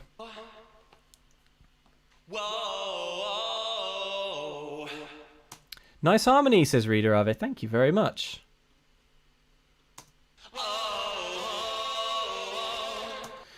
So that's what you've got. You can barely hear the harmony. I wanted it to be really subtle, and it definitely is really subtle in the mix. So those are the main ones, but then we need to talk about the woe bus, because on the woe bus we've got, in fact, these are all being sent to, you can see, the woe bus. And boy, was it a bus of woe for me. So let's solo that. And this is not, you can see if I solo that, this is what we were just listening to here. These are now muted. So when the woes are happening, this is going on in the background. It is not even the main woes.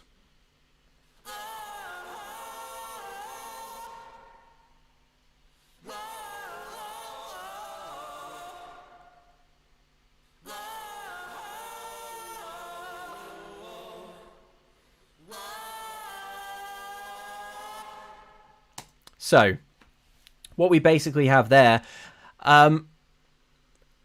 is, let's go piece by piece. We've got the lower panned left 80 and left 50. We have the lower part of the harmony. Beneath that, we have the higher part. Some of these are the same takes as they are in the main one. Some of these are completely different takes. Put them together, sounds like this. You can hear there's a lot of reverb on this. If we go to the woe bus, which is where most of the effects are. In fact, let's just loop this. Chipmunk version.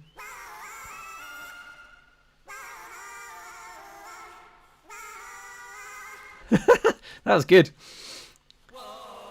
What a treat. If I turn these off, I turn the reverb off.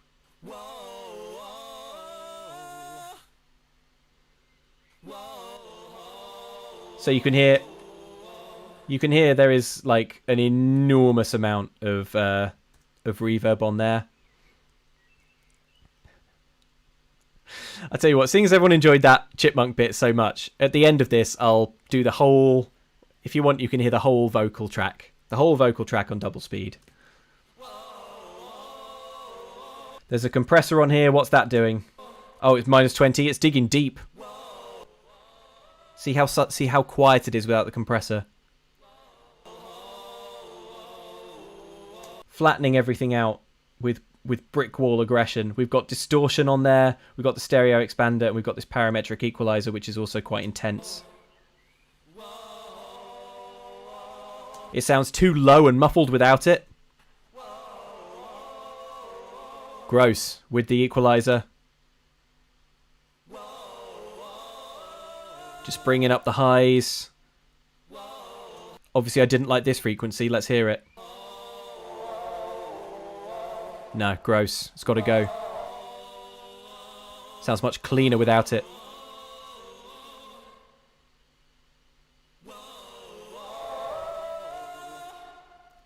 Just pinch it down, just a little. So, there we go. So the ultimate effect that you have when you have that going underneath everything else is I finally was able to make it sound as big and as epic as it really needed to sound to not sound stupid and lame. And this was the reason this was so hard is because these woes sounded really stupid and lame right up until the point where hopefully I think they sound quite good.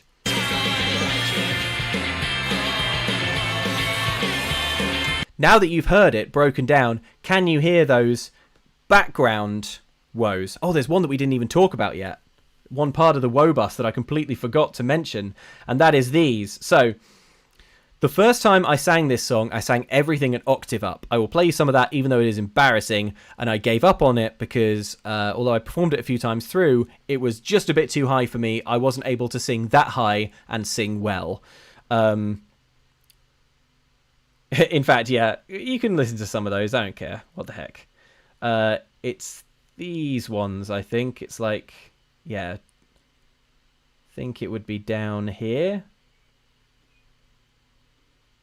If I had to grade, Yeah, there you go. That's raw. There's no effects on that. Oh, there's a compressor. if I had to grade the last 3 months, for me it'd be a solid C+. I can just about hit it, but yeah, you can hear how that would sound if this was the vocals going at this register instead of the others. If I turn off the actual vocals, but keep that on. Obviously, it's like with no effects or anything. So, where's my vocal bus gone? It was here a minute ago. There we go. Oh, yeah. Okay, so that's muted. But wait, hang on. What's soloed? Something is soloed that shouldn't be. I don't. There we go. I didn't want that soloed.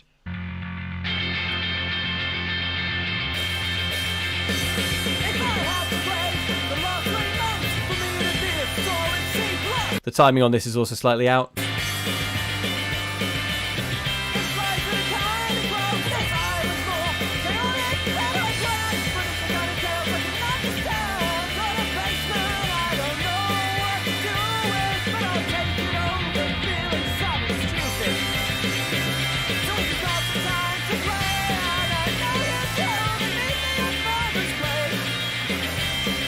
Not quite my tempo. Little pitchy. Yeah, you know what? You go for it. It didn't quite sound good. I reckon with a lot of like processing, I maybe could have made that sound reasonable, but I was like, you know what?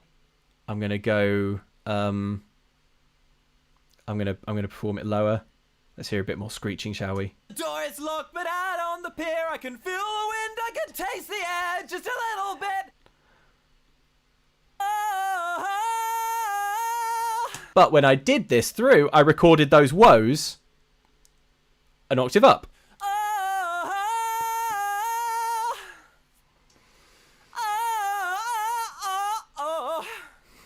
I'm struggling, but I'm getting there.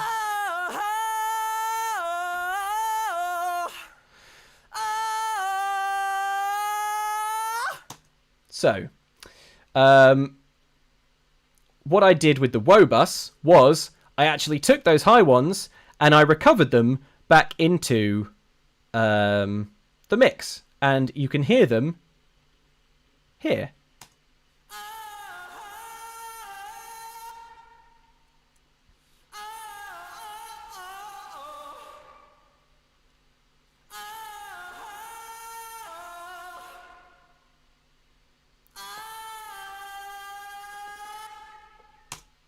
I had it cut off harsh at the end there because I didn't like that kind of Aerosmith style at the end. Yeah, no good.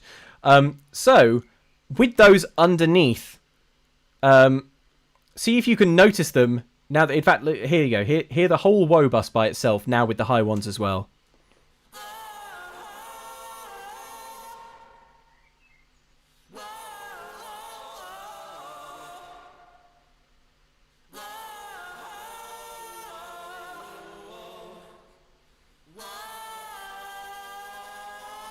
So, hopefully, when I put everything all together, you can just hear that in the mix.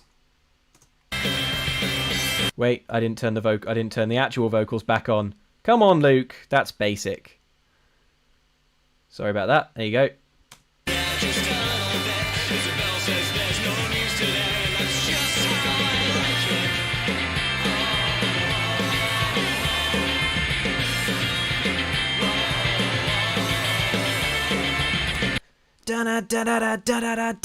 That high guitar bit turned out to be very important.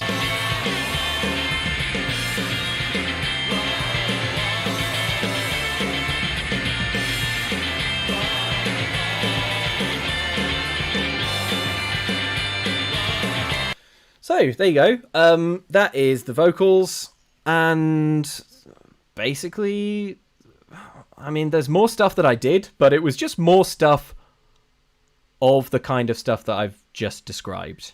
The last thing that I do is I go through and I just nudge up the volume on the tracks for important bits. So, for example, here you can see, like, just here where where these little bridges are. These are important bits of drumming, fills and stuff.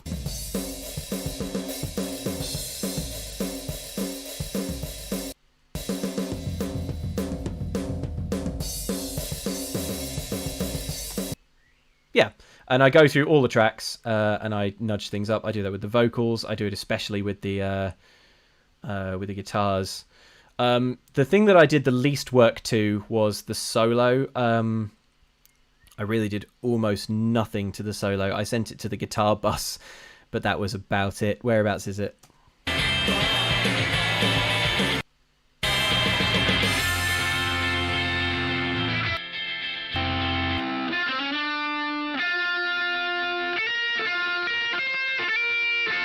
There's a stereo expander on it, which is making a big difference.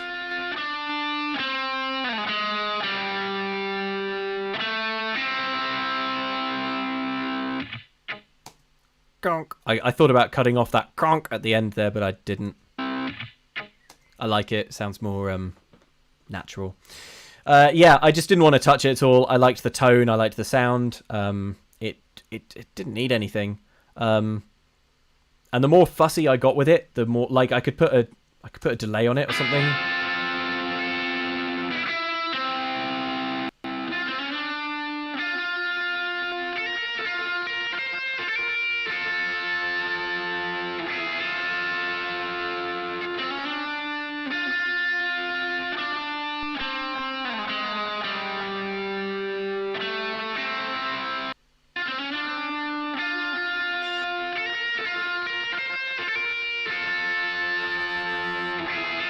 Does that sound good? Yes, but it doesn't sound better than just straightforward.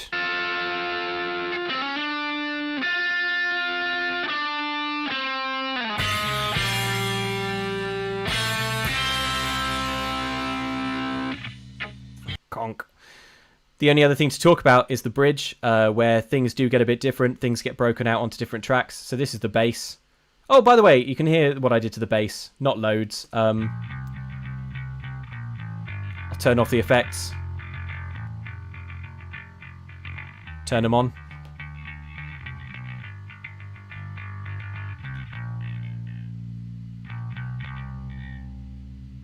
There's not loads there. Basically just trying to bring up the fiddle direct. These high points here are trying to pick up that pick sound. That, like, thing. This is just trying to pick up the actual bassiness without being too overwhelming. We can crank it way up, but it's best not to. It's always hard to figure out how much bass to have in. There is a separate bass track here for the bridge that has loads and loads of reverb on it, and it's just basically a bit more chill.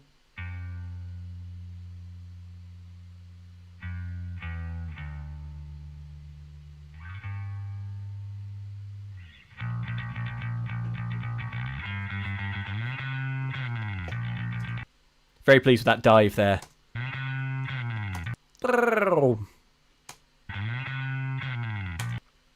Lovely.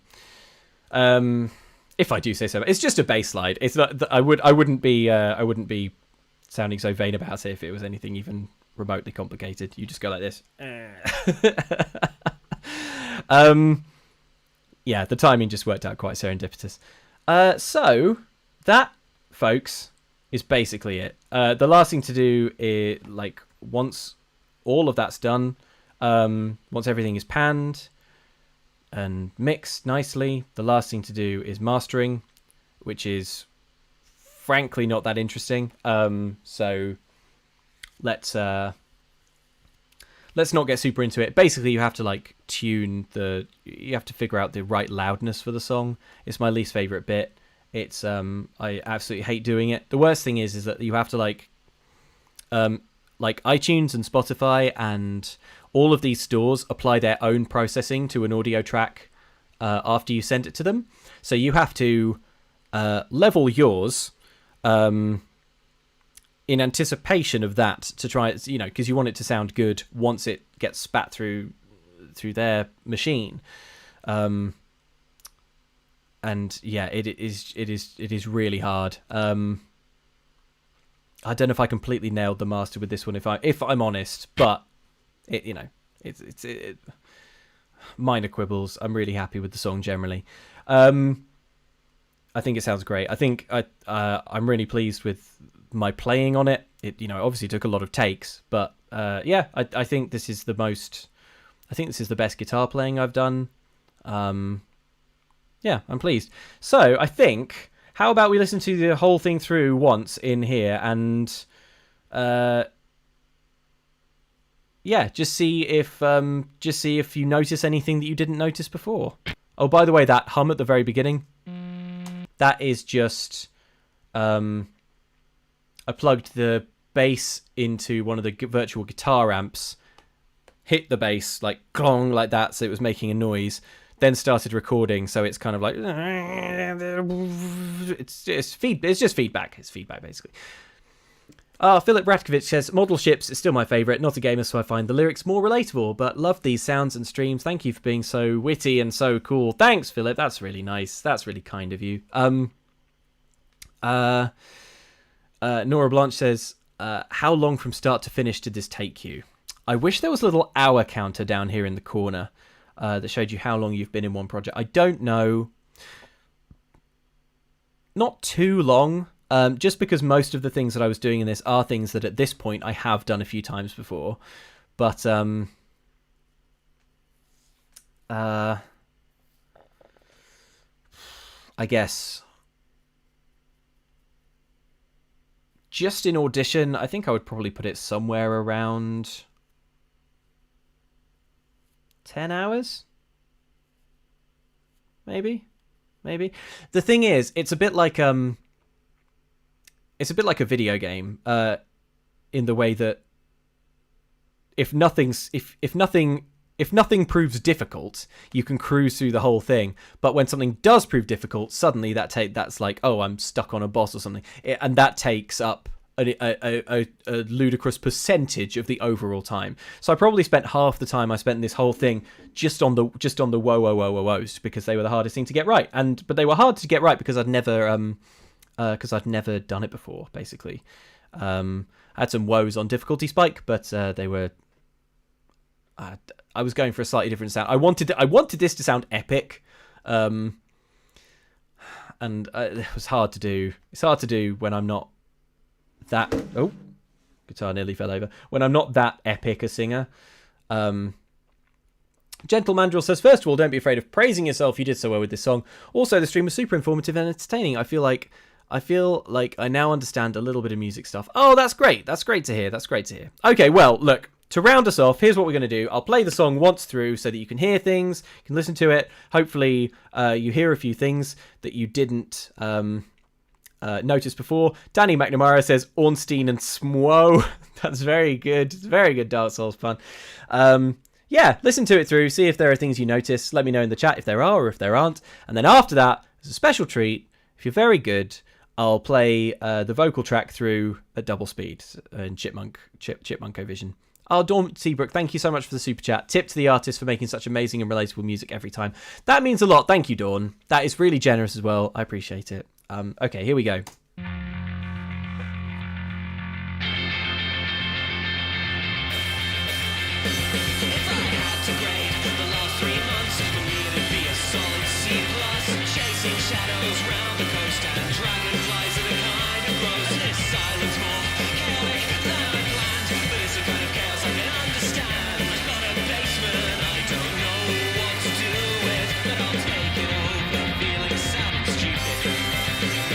So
Ideally, cause the music then is good for me, and red could stand to come around a little more. Internet prices are through the floor, but I hold on to the thought that I mustn't rush. And I hold my neck when I hit the trees, cause I'm smarter than the woes.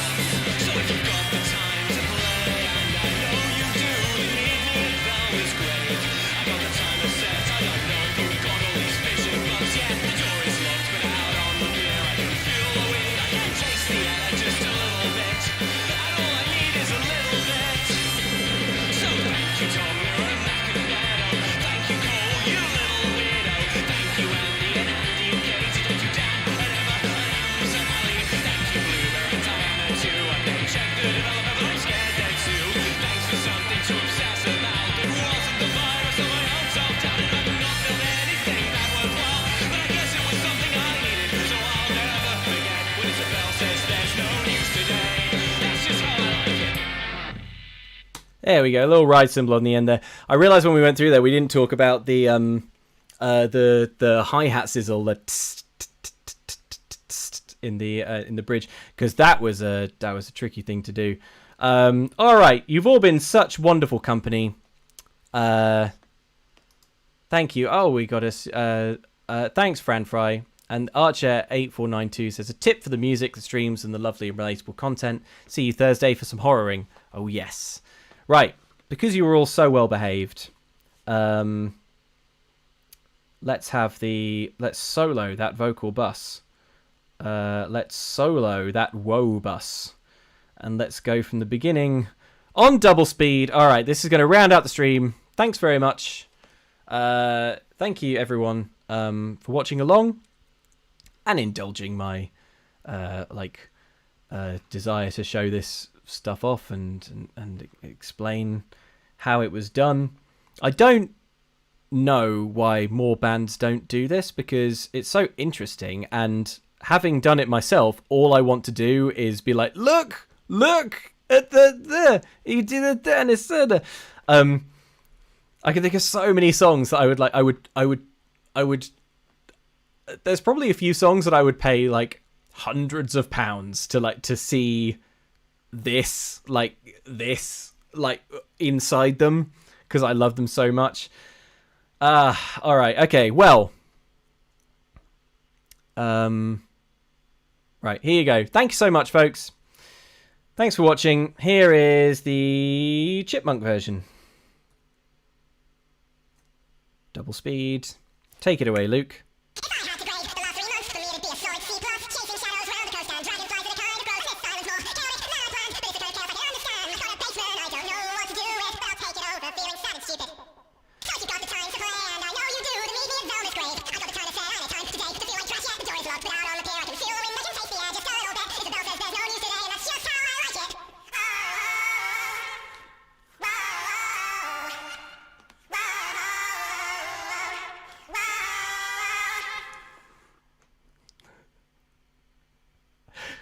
This is the solo.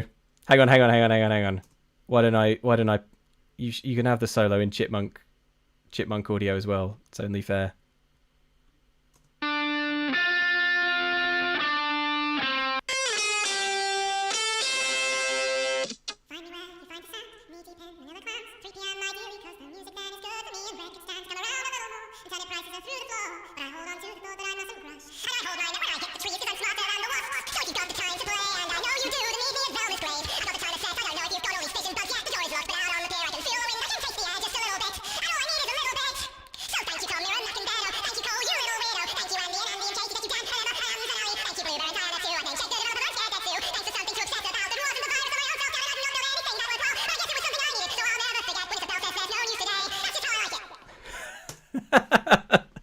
Thanks for watching, folks. This was great. Take it easy. Stay safe. Have a lovely time. Have a lovely rest of your evening. Bye. Bye.